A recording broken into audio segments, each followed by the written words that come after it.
రెడ్డి గారు చేసిన అప్పులే ఆయన మితిలు కట్టుతున్నారు, బొంద మిత్తులు కడుతున్నారు.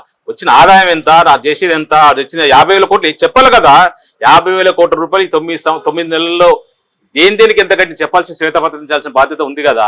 ఏదో ఊరికే నోరుకు వచ్చింది కదా ఇష్టానుసారిగా మాట్లాడి ఒక ప్రతిపక్షంలో ఉన్న నేతగా రేవంత్ రెడ్డి గారు పిసిసి ప్రెసిడెంట్ గానో లేకపోతే గాలి ఎమ్మెల్యేగా ఉన్నప్పుడు ఎట్లయితే మాట్లాడి ఇప్పుడు కూడా ముఖ్యమంత్రి అదే గాలి మాటలు మాట్లాడుతూ టైంపాస్ చేస్తూ ప్రజల్ని తప్పుదో పట్టించే ప్రయత్నం చేస్తుంది తప్ప ప్రజలందరూ మేధావులు, ప్రజలందరూ చైతన్యవంతులు అందరూ గమనిస్తున్నారు ఎవరు ఎంతవరకు కరెక్ట్ చేశారు. ఈ 10 సంవత్సరాల గత తొలి ముఖ్యమంత్రి కేసీఆర్ గారి ఆధ్వర్యంలో ఎలాంటి కరెంట్ వచ్చింది, ఎలాంటి నీళ్లు వచ్చినాయి, ఎలాంటి ప్రతి ధాన్యం కొనుక్కున్నారు, ప్రతి రైతు సంతోషపడ్డారు, అందరికి తెలుసు.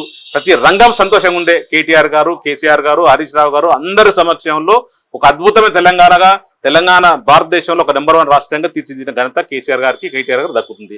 ఇప్పుడు 9 నెలల్లో అస్తవ్యస్తం చేసేసి అన్ని రంగాల్ని నిర్వహణ చేస్తూ ఏదో సొల్లు కబుర్లు చెప్పుకుంటూ టైంపాస్ చేస్తూ ప్రతి పొద్దున్న లేవంగానే కేసీఆర్ గారిని తిట్టడమే పనిగా పెట్టుకొని బీఆర్ఎస్ పార్టీ చేసిన అప్పుల గురించి తక్కువ గురించి చెప్తున్నారు. కానీ బీఆర్ఎస్ పార్టీ అభివృద్ధి గురించి కానీ సంక్షేమం గురించి ఏ రోజు మాట్లాడిన వ్యక్తి రేవంత్ రెడ్డి గారు. ఆయన అలాంటి వ్యక్తి గురించి మనం మాట్లాడడం కరెక్ట్ కాదు.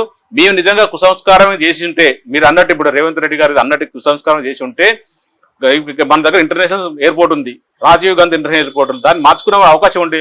మాకు చాలా మన తెలంగాణ ప్రాణాలు అర్పించిన వాళ్ళు ఉన్నారు, తెలంగాణ నుంచి మేధావులు ఉన్నారు, వాళ్ళ పేర్లు పెట్టుకునే వాళ్ళం. అలా భాషలో త్రిబుల్ ఉండే అనేక రాజీవ్ రహదారి ఉండి ఎన్నైనా మార్చుకునే అవకాశం ఉంది మాకుండే. ఎందుకంటే ఎగ్జాంపుల్ చెప్తున్నాం, మహారాష్ట్రలో శివాజీ ఇంటర్నేషనల్ ఎయిర్పోర్ట్ వాళ్ళు పెట్టుకున్నారు, వాళ్ళ శివాజీ వాళ్ళ ప్రాంతీయ వాదన తీసుకొచ్చి పెట్టుకున్నారు. మేము కూడా పెట్టుకోవడం అవకాశం ఉంటుంది. కానీ మేము అలాంటి ఆలోచనలు కోలేదు. ఓన్లీ రేవంత్ రెడ్డి గారు రాహుల్ గాంధీ గారు మెప్పు పొందడానికో లేకపోతే ఆయన జపం చేయడానికో మాత్రమే ఇట్లాంటి కార్యక్రమాలు చేస్తుండ్రు. అసలు విషయాన్ని పక్కన పెట్టేస్తుంది కదా. ముఖ్యంగా ఇప్పుడు ఉన్నది ఏంది, రైతు రుణమాఫీ మీద అసలు అయిపోయింది అడావుడు చేసేస్తున్నాం. సిగ్గు ఉండాలే మాట మాట్లాడుతున్నాను. కానీ ఎట్లా అయిపోయింది చెప్పండి.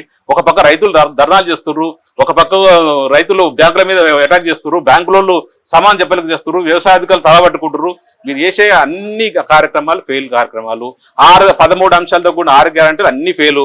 ఇప్పుడు ఏదో ప్రజలు తప్పుదో పెట్టే విధంగా రాజీవ్ గాంధీ ఉగ్రాన్ని తీసుకొచ్చి పెట్టిండు. దాన్ని మేము ఖచ్చితంగా వ్యతిరేకిస్తున్నాం. ఒకవేళ మీరు కావాలని పట్టుబట్టి అధికారంలో కానీ రాజీవ్ గాంధీ ఉగ్రాన్ని పెడితే మాత్రం ఖచ్చితంగా రాబోయే తెలంగాణ రాష్ట్రంలో బీఆర్ఎస్ పార్టీ అధికారులకు వస్తుంది. అప్పుడు మాత్రం తీసి మీరు కోరుకున్న చోట కంపల్సరీ పెడతాము. అంటే